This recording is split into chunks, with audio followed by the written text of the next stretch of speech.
Mga master, okay lang bang? Huwag niyong skip ang mga ads sa aking mga video kung okay lang mga master. Salamat sa solid na suporta po. Yon, what's up mga masters? Nandito na naman tayo sa panibagong araw, panibagong kabanata na naman ang pagsasama-samahan natin ngayon guys.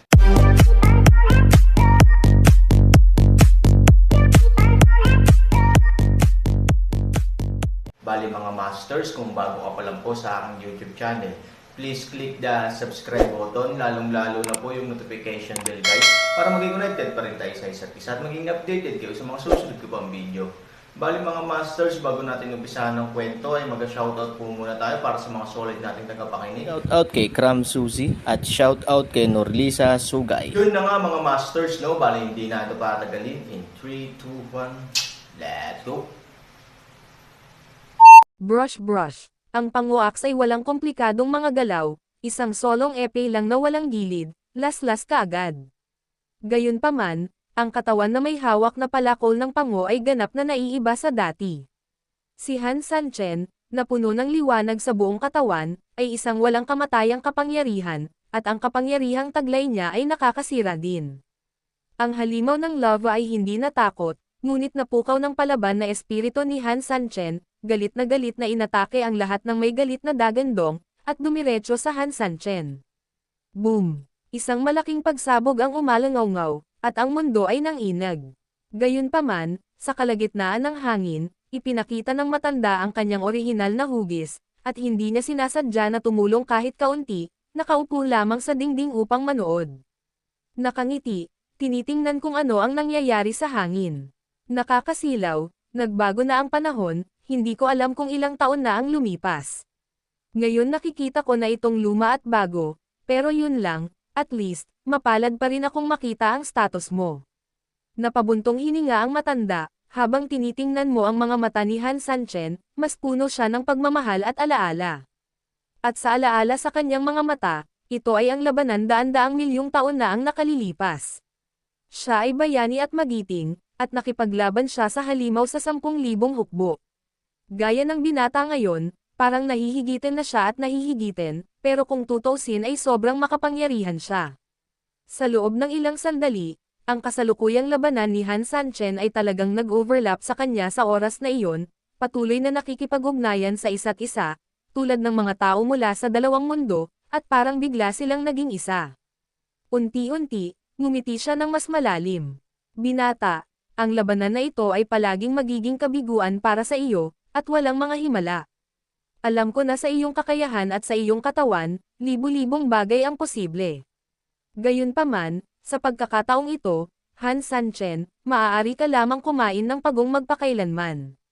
Ito ay walang kinalaman sa iyo, ngunit ang gitna ang generation gap ay talagang napakalaki, at ito ay malayong mapuno ng iyong sariling lakas. Gayunpaman, naniniwala ako na ikaw ang palaging makakaasa sa iyong personal na kakayahan upang punan. Kaya lang, hindi ngayon ang oras. Ang pagkabigo ay hindi kaayla hilakbot, ang pinakamahalagang bagay ay kung ano ang maaari mong matutunan mula sa kabiguan at kung ano ang maaari mong maunawaan. Minsan, hindi naman masama ang dimensionality reduction blow, pero isang magandang bagay na makakaintindi sa inyo at magkaroon ng maraming epiphanies. Mga kabataan, depende sa kung paano ninyo ito titignan, at mahuhusgahan ninyo kung ito ay mabuti o masama sa huli. Sana, magkaroon ka ng magandang karanasan sa paglalakbay na ito ng kaguluhan na inihanda ko para sa iyo, at matutunan mo rin kung ano ang gusto kong matutunan mo mula sa paglalakbay na ito ng kaguluhan. Pagkahulog ng mga salita, bahagyang nawala siya, at pagkatapos noon, ang maliit na buwan ay nagsimulang unti-unting lumiwanag. Ang hindi alam ni Han Sanchen ay, sa ilalim ng liwanag ng buwan, bilang karagdagan sa kanyang orihinal na liwanag, mayroong isang pilak na liwanag na unti-unting nagwisik sa kanya. At kasabay ng pilak na ilaw na ito, hindi sila nag-iwan ng masyadong maraming sariling ilaw sa katawan ni Han Sanchen, ngunit pagkaraan ng ilang oras, ganap silang nawala at sumanib sa gintong liwanag sa katawan ni Han Sanchen. Unti-unting lumakas at lumakas ang gininto ang liwanag na ito, kaya nagkalat ang buong katawan niya. Gayunpaman, ang naiiba sa kumpletong gininto ang kulay ay ang gininto ang liwanag na ito ay nagpapalamuti sa katawan ni Han Sanchen sa isang hindi maisip na tilapon. Pagtingin sa malayo, ang katawan ni Han Sanchen ay naging isang uri ng katawan. Sa madaling salita, isa pang gintong katawan ang sumanib kay Han Sanchen sa oras na ito, at magkatabi silang nakikipaglaban sa isa't isa. Kung may mga ordinaryong tao na nanonood, tiyak na makikita nila na si Han Sanchen ay lumalaban ng mag-isa sa oras na ito, mas mabuting sabihin na siya at ang gininto ang katawan na binago ng gininto ang liwanag ay nasa dobleng labanan ng pantaong espada. Tila hinihimok siya ni Han Sanchen para umatake, at tila kinokontrol niya si Han Sanchen para umatake. Ibig sabihin, si Han Sanchen ay nakatuon sa labanan sa ngayon at walang ibang iniisip. Kung hindi, kung medyo malinaw na nakikita ni Han Sanchen ang kanyang kasalukuyang sitwasyon, kasama ng hindi sinasadyang pag-atake sa ngayon, tiyak na iisipin niya kung bakit sa 8 baog na mga bola. Maraming mga namatay na Diyos ang naubos ang lahat ng mahiwagang kasanayan na hindi nila matutunan sa buong buhay nila. Nang makarating sila sa kanya, hindi lang sila kasing simple ng self-taught na walang guro, ngunit kahit na, masasabing ang taong ito ay ganap na malaya at madaling hawakan. At ang mga mata ni Han Sanchen ay pula na ng dugo, sa sukdulan. Isang walang pangalan na apoy ang nagninengas na nagninengas. Ang fighting spirit ni Han Sanchen ay umabot sa tugatog nito sa isang iglap. Aba, katawan tulad ng isang dragon, gumagalaw tulad ng isang tigre, Han Sanchen ay dominanti at mabangis na pagsalakay. Ang katawan ng lava monster ay parang oso, at ang lakas nito ay parang toro. Sa isang galaw at isang kombinasyon, para na rin itong dragon na tumatawid sa ilog sa ilalim ng suntok ng galit nito. Ang dalawang panig ay darating at umalis, at ang palitan ng putok ay mabangis. Ilang sandali pa ay nakakita ako ng mga pagsabog sa kanilang dalawa, at ang apoy ay biglang tumaas. Gayunpaman, kahit na si Tianlei ay nasa lupa saglit, para kay Han Sanchen, ang lahat ay palaging isang malakas na suporta.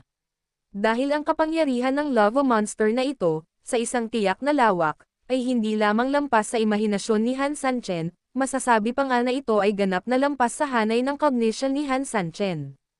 Masyadong malakas, halos napakalakas para umalis sa malaking spectrum.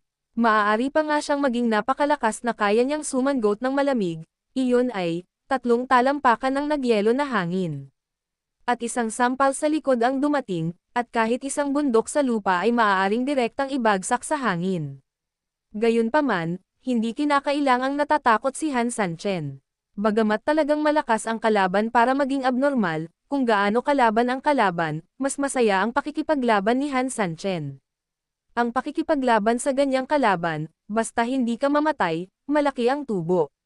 Ito ay ganap na mahahasa ang kanyang fighting mentality at paghawak ng mga detalye.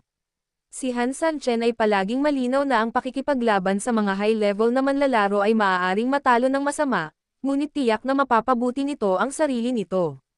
Bagamat ang pritong isda ay pansamantalang astig, ngunit kung tutuusin, ito ay pinirito ng sobra, at ako mismo ay naging isda. Sa makatuwid, ang pagkamahiyain ay hindi masikip, at si Han Sanchen ay magiging mas masigla at matapang kapag mas lumalaban siya. Pagkatapos ng lahat, ang halimaw ng lava ay ganap na pinigilan sa lakas. Sa harap ng tugon ni Han Sanchen, kahit na kung minsan ay kalahating beat ang tugon, madali at mahinahon pa rin itong harapin. Ito ay fucking matigas. Si Han Sanchen ay umatras mula sa labanan, huminga, tinitigan ang halimaw ng lava, at sinabing napakalungkot. Pagkatapos lamang ng 12 round, si Han Sanchen ay namamanhid na sa kanyang mga kamay at paa, at ang kanyang buong katawan ay masakit.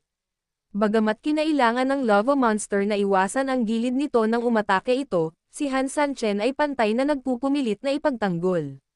Sa tuwing humaharang siya, tila nakaharap si Han Sanchen sa tuktok ng Mount Tai, at bawat matigas na tuktok ay tumatama sa kanya na parang bundok. Kahit na si Han Sanchen ay may iba't ibang banal na sandata upang protektahan ang kanyang sarili, hindi pa rin niya magagawang labanan ang gayong pag-atake. Sa madaling salita, kung wala siyang panlaban na banal na sandata, kung siya ay ibang tao, siya ay nataman at nabasag. Umuungol. Ang tuloy-tuloy na pagtutol ni Han Sanchen ay tila nagpagalit sa halimaw ng lava, at umungal siya.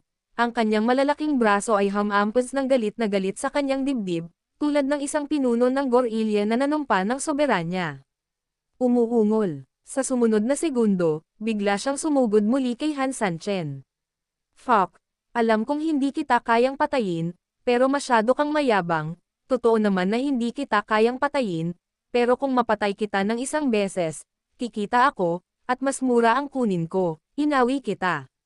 Pagkatapos ng mga salita, muling lumitaw si Han Sanchen Yuwang, at direktang binasbasan ni Fen Ji ang palakol ni Pango, gamit ang kanyang kaliwang kamay para sa depensa at ang kanyang kanan para sa pag-atake. Basagin si Huashan. Umuungol. Kahit na si Han Sanchen ay inatake. At napatay noon, ang halimaw ng lava ay walang intensyon na matakot o umatras. Sa kabaligtaran, ang kanyang buong katawan ay nag-aapoy na parang baliw, na nag-iilaw sa kanyang buong katawan, na parang gusto niya itong dalhin muli ng malakas. Pinatunayan ng mga aksyon na hindi ito natatakot sa anumang pag-atake. Lahat ng dati, pabaya lang. Boom! Isang pares ng higanteng armas ang umabot sa palakol ng Aaron pamimilit. Sa pagkikita ng dalawa, umugang ang lupa, napunit ang hangin sa paligid, at pati ang tuktok ng langit ay lumilipat. Itinoon ni Han Sanchen ang lahat ng kanyang lakas at pilit na idiniin pababa, habang ang halimaw ng lava ay natatakpan ng lava at ibinuhos sa kanyang mga kamay, na kasing tatag ng isang bato. Bumangon din ang matandang lalaki sa langit sa oras na ito dahil sa labanan ng dalawa, at ang kanyang mga mata ay nakatuon sa labanan. Bagamat alam niya ang hindi maiiwasang resulta, at least sa sandaling ito, gusto niyang malaman kung sino ang mas magaling. Umuungol. Tila naramdaman niyang matagumpay niyang naharang ang laslas ng palakol ni Pango, na nag-offset sa unang mabangis na pag-atake ni Han Sanchen. Mahigpit, na may marahas na puwersa, tiyak na itulak niya palabas si Han Sanchen at ang kanyang palakol. Malamig na ngumiti si Han Sanchen at walang takot na tumingin sa lava monster, tandaan, Han Sanchen ang pangalan ko. Matapos ang mga salita ay bumagsak, biglang nagpapuwersa si Han Sanchen, at napansin din ng halimaw ng lava ang kakaiba sa susunod na segundo, at ang buong malaking mukha ay nagpakita ng takot at hindi maisip. Ang lupa ay nanginginig, ang lupa ay nagbibitak, at ang dalawang higanteng paa ng malabundok na halimaw na lava ay nagsimulang dahan-daang lumubog patungo sa lupa. Ang katawan ni Han Sanchen ay kumikislap ng maliwanag, at sa likod niya, ang kanyang gininto ang katawan ay parang isang Diyos na bumababa mula sa langit, na may hawak na isang higanteng palakol sa hangin, at ito ay marilag. Ang mga bisig na nilabanan ng lava monster ay nagsimulang pumutok, at nagsimula silang manginig dahil hindi nila kinaya ang napakalaking puwersa. Malamig na ngumiti si Han Sanchen, hindi man lang napigilan ang pagkabigla at takot ng lava monster sa mga oras na ito. Kapag may sakit ka, papatayin ka. Boom! Sa mas matinding pagyanig ng lupa, ang halimaw ng lava ay nagsimulang lumubog ng mas mabilis, at ang karamihan sa katawan nito ay nagsimulang lumubog sa lupa, at ang mga braso nito ay parang mga lumang pader, na patuloy na nagsisimulang gumuho at mahulog. Si Han Sanchen ay nagpakawala ng malakas na dagandong, at ang mga sinag ng liwanag ay nakakalat sa buong katawan niya sa sukdulan. Kahit na ang orihinal na mapurol na tansong palakol na Pango ay kuminang sa sinag ng liwanag. Bang bang bang! Ang katawan ng halimaw ng lava ay biglang nasa ilalim ng gayong puwersa, tulad ng isang sumabog na bato. Kasabay ng pagtaas ng alikabok at usok ay nagsimulang pumutok at bumagsak ang kanyang katawan na tuluyang naging pulbos. Nanatili sa hangin si Han Sanchen, umaagos ang pawis mula sa kanyang noo, at saglit siyang napagod. Bagamat parang Diyos sa labas, ngunit kung titignan mong mabuti ay makikita mo na dahil sa sobrang lakas at bangis, umaapaw na ang dugo, at dumudugo ang 7 butas. Patayin kita ng isang beses, at maaari kitang patayin sa pangalawang pagkakataon. Nakatingin sa alikabok na kumukulo sa lupa, ngumiti si Han Sanchen. Ang kanyang pangunahing kamay para sa paghawak ng palakol ng Pango, ang kanang kamay, bagamat wala itong anumang puwersa, ito ay umindayog sa hangin. Kahit na nanalo siya sa halimaw ng lava sa paghaharap, bilang karagdagan sa kanyang sariling panloob na pinsala, halos direktang mabali ang braso ni Han Sanchen sa pagkabigla. Kung may masisilap sa loob ng kanyang braso sa oras na ito, tiyak na makikita niya na ang buong buto ng kamay ni Han Sanchen ay ganap na nabasag, na parang lava monster na naging pulbos.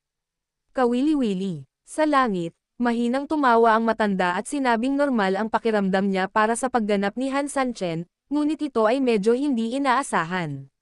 Sa kakayahan ni Han Sanchen, kung gusto niyang kumpletuhin ang isang solong pagpatay, kahit na ang isang halimaw na lava na may mas mataas na lakas ay hindi maiiwasang magdusa.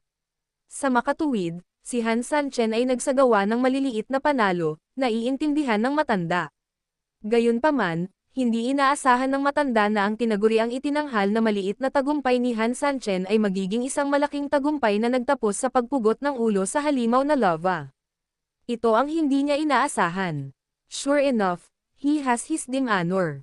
Kahit ako, may konting misunderstanding, not bad. Napangiti ang matanda. Ang mga alon sa likod ng Yangtze River ay nagtutulak sa harap ng mga alon, Han Sanchen. Ang pangalang ito, ang matandang ito ay isinulat. Nang bumagsak ang mga salita, tumawa siya at bahagyang ginalaw muli ang kanyang kamay. Sa di kalayuan, ang buwan na maliwanag na ay lalong lumiwanag sa oras na ito. Sa oras na ito, si Han Sanchen sa himpapawid, si Han Sanchen, na kanina patahimik sa sakit, ay biglang nagtaas ng ulo, at tumingin sa paligid na may kaunting pagdududa. Kitang-kita niya ang mabilis na pag-recover ng kanyang mga bali na buto ng kamay, at ang lakas na halos maglaho ay tila muling nagsasama. Parang si Taisho, na nagpapagaling para sa kanyang sarili, tulad ng 5 Elements Divine Stone na nag-aayos ng kanyang sarili. Paano naging ganito? Siya ay lubhang kakaiba. Gayunpaman, ito ay isang tiyak na katotohanan. Sa pagmamasid sa alikabok na nagsisimulang mawala at magbunyag ng isang malaking kalahating patay na nakahandusay sa lupa, alam ni Han Sanchen na sa loob ng 5 minuto, babalik siya. Sa makatuwid, si Han Sanchen ay walang oras o pagsisikap na mag-isip tungkol sa iba pang mga bagay, kaya dali-dali niyang ipinikit ang kanyang mga mata at hinayaan ang mga kakaibang bagay na ito mula sa kung saan ay ayusin ang kanyang katawan. Makalipas ang 5 minuto, biglang tumayo mula sa lupa ang isang higanti.